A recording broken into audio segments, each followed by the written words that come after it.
बोलते हैं लोग कहावतें पुरानी होती है, पर इन्हीं में तो जिंदगी की असली कहानी होती है। दोस्तों, आज हम बात करेंगे बीपीएससी में जो निबंध आती है तीसरे सेक्शन की, अर्थात कहावत पर आधारित होती है।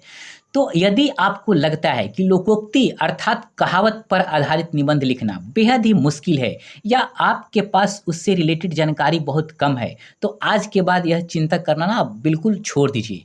क्योंकि आज मैं आपको एक ऐसा 9 स्टेप स्ट्रक्चर शेयर करने जा रहा हूं, जिसके माध्यम से आप एक बहुत ही दमदार निबंध लिखकर एक बेहतर अंक प्राप्त कर सकते हैं। तो चलिए शुरू करते हैं आज का अपना टॉपिक।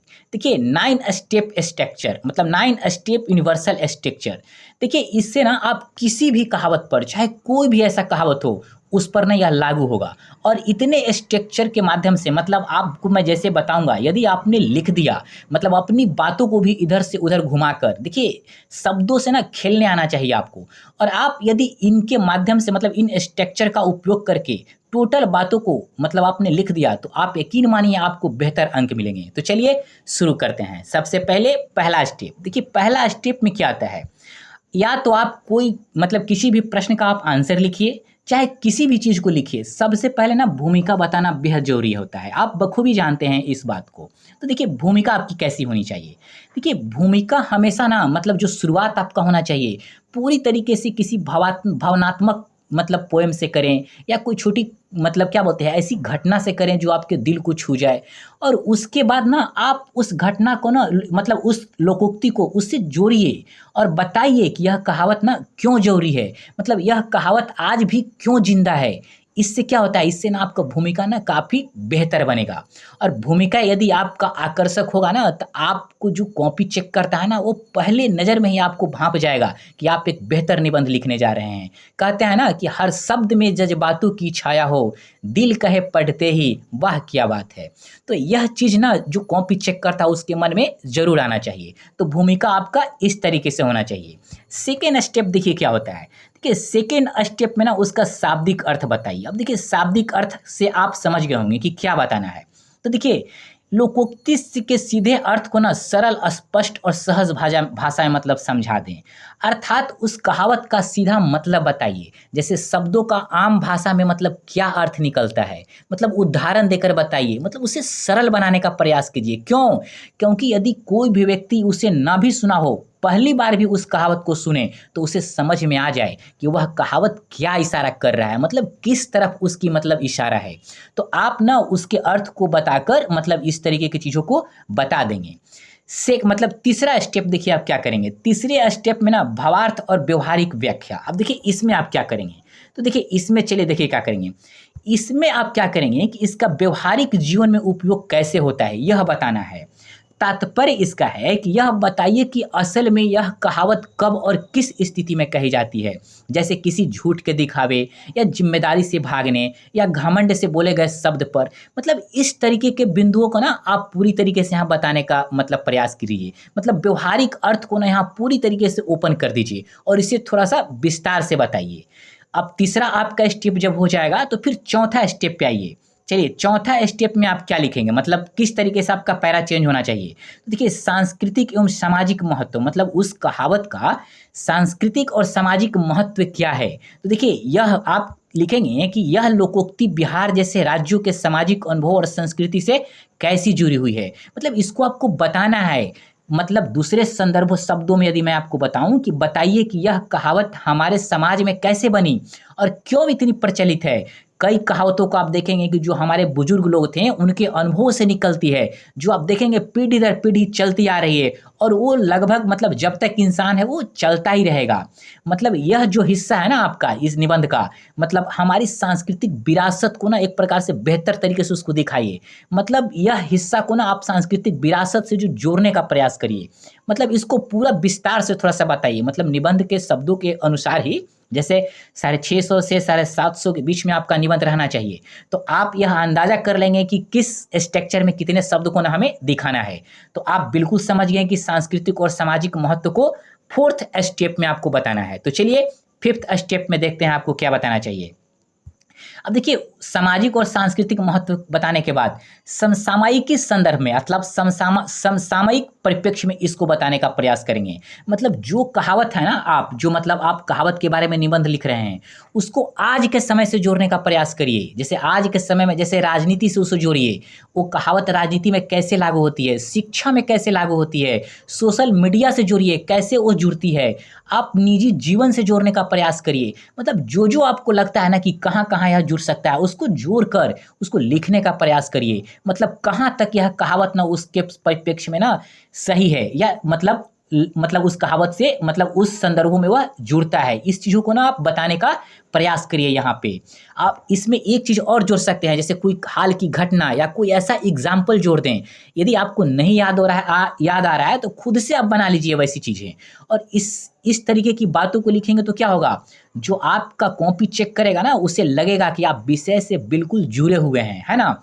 और यह हिस्सा ना आप निबंध को एक प्रकार से आप लिख रहे हैं, भले ही कहावत कभी भी कहा हो, आप यहाँ पे ना उस कहावत को वर्तमान से जोड़ने का प्रयास करते हैं, तो यहाँ ना आपकी लेखन शैली की योग्यता मतलब साबित होगी। देखिए, इस बात से कोई फर्क नहीं पड़ता कि आप कितने बेहतर तरीके से लिखते हैं, आप एक एवरेज तरीके से भी लिख दीजिए, आपको नंबर अच्छा आएगा। क्योंकि एग्जाम में ना सब कोई एवरेज ही लिखने का प्रयास करता है, प्रयास ना भी करे तो उसका आंसर चाहे कोई भी चीज़ लिखे एवरेज ही लिखाता है, क्योंकि वहाँ पे टाइम ना बहुत ही लिमिट होता है और उसी टाइम में आपको समस्त चीज़ों को लिखना होता है। तो कदापि ना सोचे कि जो आपका जो प्रतिस्पर्धा जिससे है ना वो काफ़ी ज़्यादा बेहतर लिख देगा। आप अपने को ना बिल्कुल मतलब क्या बोलते हैं सकारात्मक रखिए, और जो भी समझ में आ रहा है मतलब सब कुछ आप जानते हैं उसको आप यहाँ लिखने का प्रयास करिए समसामयिक परिप्रेक्ष्य में। मतलब उसे ताज़ा घटनाओं से भी जोड़ दें, इससे आपका नंबर बेहतर हो जाएगा। अब देखिए, छठा मतलब स्टेप में आप क्या लिखेंगे, तुलनात्मक दृष्टिकोण। मतलब तुलना मतलब कैसे करेंगे, इस चीज़ को आप देखिए यहाँ पे। अब देखिए, मैं इस पॉइंट को इसलिए लिखा हूँ, यदि आपको देखिए पहले मैं बता देता हूँ। देखिए, यदि आप बताइए कि इस जैसा, देखिए इस जैसा यदि कोई और कहावत हो, जैसे कि मतलब अंग्रेजी कहावत या कोई मतलब वैसा ग्रंथ है उसमें इस तरीके का कोई वर्णन है, तो उससे आप तुलना करिए। या कोई ऐसा विचारक हो जिसने इस तरीके का कोई जैसे कोई आपको जैसे जिस कहावत पर आप लिखने जा रहे हैं उस कहावत से मैं जुड़े हुए बात कर रहा हूँ। मतलब उस कहावत से जुड़ा हुआ कौन सा ऐसा कहावत जो किसी विद्वान ने बोला हो, या मतलब कोई अंग्रेजी कहावत में ऐसा हो, उससे तुलना करिए। अब जैसे कि मैं एक एग्जाम्पल के लिए मैं यहाँ लिखा हूँ कि empty vessels make the most noise. अब देखिए, यह अंग्रेजी कहावत है, किससे जुड़ता है, तो एक भारतीय मतलब अपने संदर्भ में एक कहावत है मतलब हमारी संस्कृति में कि थूथा चाने बाजे घाना। मतलब इससे ना यह मैच करता है। देखिए, empty vessels make the most noise का हिंदी क्या होता है, मतलब खाली बर्तन सबसे ज़्यादा शोर करते हैं। अर्थात जो अंदर से खाली होता है वही ज़्यादा बोलता है या ज़्यादा दिखावा करता है। जबकि हमारे संस्कृति में जो बोली जाती है थोथा चाना बाजे खाना, वह भी इसका अर्थ यही है कि जो व्यक्ति ज्ञान या योग्यता में कमज़ोर होता है ना वह ज़्यादा दिखावा करता है। तो आप थोड़ा तुलना कर देंगे ना तो आपका बेहतर हो जाएगा।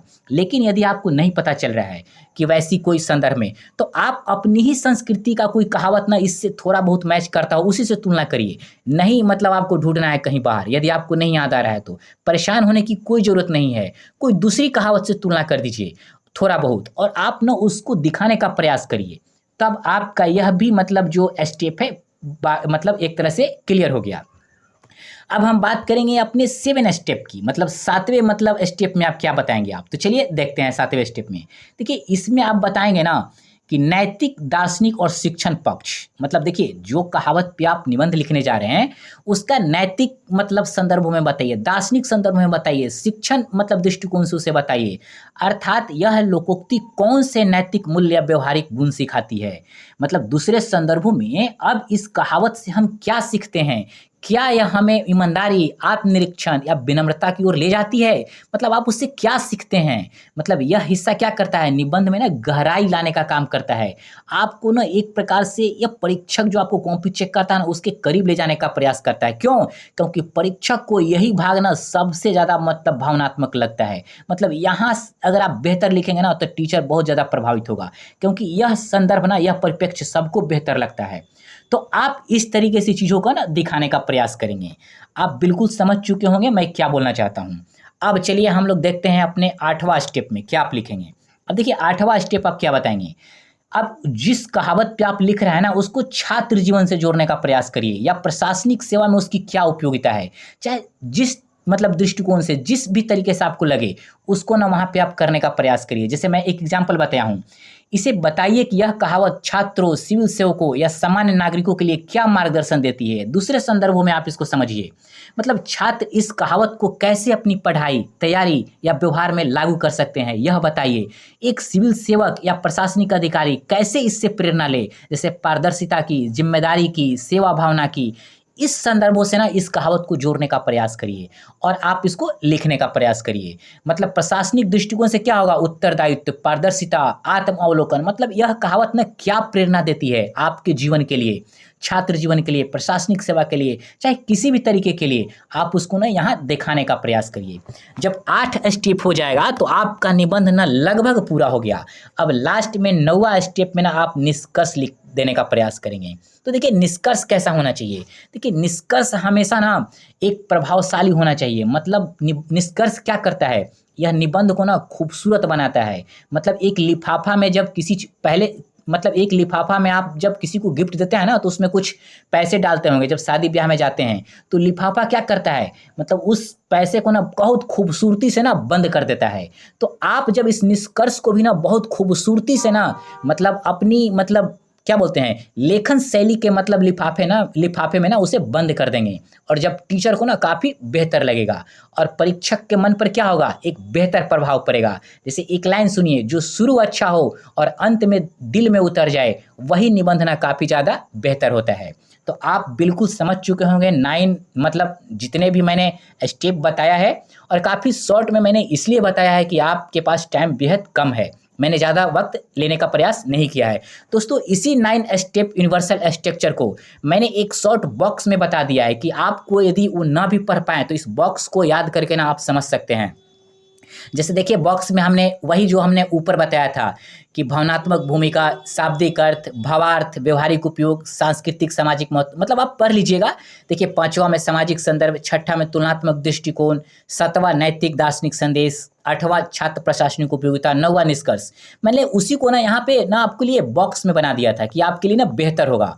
अब देखिए इतने स्टेप जान लेने के बाद आपको लग रहा होगा कि अच्छा इसे मतलब कैसे लिखेंगे, इसके ऊपर एक एग्जाम्पल होना चाहिए, मतलब इस ढांचे के ऊपर, तभी तो पता चलेगा ना आपको कि आखिर इस ढांचे के ऊपर इस स्ट्रक्चर से किसी निबंध को लिखा जा सकता है कि नहीं। तो हमने आपके लिए 2 निबंध का सिलेक्ट किया, मतलब 2 निबंध हमने सिलेक्ट किया और आपको मैंने इस स्ट्रक्चर पे हमने लिख कर ना बताने का मतलब प्रयास किया है। तो चलिए मैं आपको दिखा देता हूँ, मैं पढ़ूंगा नहीं, सिर्फ आपको बता दूंगा, आप इसको टाइम रहेगा तो आप खुद पढ़ लीजिएगा। देखिए जो हमने आपको स्ट्रक्चर बताया था ना, पहले में भूमिका देखिए हमने बता दिया, शाब्दिक अर्थ, अब देखिए फिर भावार्थ उसका, फिर देखिए चौथा में सांस्कृतिक महत्व, फिर 5वां देखिए सामयिकी संदर्भ में, फिर 6ठा हमने तुलनात्मक दृष्टिकोण से बता दिया, फिर देखिए 7वां नैतिक संदेश के दृष्टिकोण से हमने बता दिया, 8वां छात्र या प्रशासनिक उपयोगिता के दृष्टिकोण से हमने बता दिया, 9वां निष्कर्ष हमने बता दिया। अब देखिए सेकेंड निबंध जो हमने बताया है मतलब लिया है, घर का जोगी जोगरा आन गांव का सिद्ध, इसको भी हमने इसी स्ट्रक्चर पे लिखने का प्रयास किया है। देखिए पहले भूमिका आपको हमने बता दिया और उसको मतलब आप पढ़ लीजिएगा, आपको पता चल जाएगा। फिर हमने इसका शाब्दिक अर्थ बता दिया, फिर हमने इसका भावार्थ बता दिया, फिर हमने इसका 4th नंबर पे सांस्कृतिक महत्व को बता दिया, फिर हमने 5वें नंबर पर समसामयिक संदर्भ में बता दिया, फिर देखिए 6ठा तुलनात्मक दृष्टिकोण से हमने बता दिया, फिर 7वां हमने नैतिक संदेश के दृष्टिकोण से हमने बता दिया, फिर 8वां छात्र या प्रशासनिक उपयोगिता के दृष्टिकोण से इस कहावत का क्या महत्व होगा वह भी हमने बता दिया, और फिर लास्ट में हमने निष्कर्ष भी बता दिया। मतलब उस ढांचे का उपयोग करके हमने आपके लिए 2 निबंध ऑलरेडी लिख दिया है। आप यदि इसे पढ़ेंगे तो बिल्कुल समझ जाएंगे, और आप इसे देखकर उस स्ट्रक्चर को याद करके उसके आधार पर आप लिखने का प्रयास करिएगा, या उसके ऊपर ना कम से कम ना एक रूपरेखा जरूर बनाने का प्रयास करिएगा। एक कॉपी पे किसी भी कहावत को आप 2-3 दिन प्रयास करेंगे ना तो आप बेहतर निबंध लिख लेंगे। तो दोस्तों आपको हमारा वीडियो कैसा लगा जरूर बताइएगा। नेक्स्ट मैं वीडियो लेकर आऊँगा जो मतलब टॉप सब्जेक्ट में जो मतलब जैसे इकोनॉमिक्स हो गया है, ज्योग्राफी हो गया, कोई ऐसा सब्जेक्ट जहाँ पे क्वेश्चंस आपको ना टफ लगता हो, मतलब प्रश्न उसका टफ लगे, उसके लिए ना मैं एक यूनिवर्सल स्ट्रक्चर लाऊंगा, मतलब उसका उपयोग करके ना आप उस प्रश्न के कीवर्ड के आधार पे यदि आप लिखेंगे ना, कैसे प्रश्न के कीवर्ड को इस्तेमाल करके लिखेंगे कि 50% प्लस आप नंबर पा सकते हैं, तो उस संदर्भ में मैं आपको नेक्स्ट वीडियो लाऊंगा। तो दोस्तों हमारे वीडियो देखने के लिए बहुत बहुत धन्यवाद। लास्ट में हमारे चैनल को सब्सक्राइब जरूर करिए और क्या बोलते हैं, टेलीग्राम चैनल से हमारे जरूर जुड़ जाइए और कमेंट जरूर करिएगा और फीडबैक आप देना बिल्कुल भी ना भूलेंगे और लाइक तो बिल्कुल करना है। तो ठीक है दोस्तों, धन्यवाद।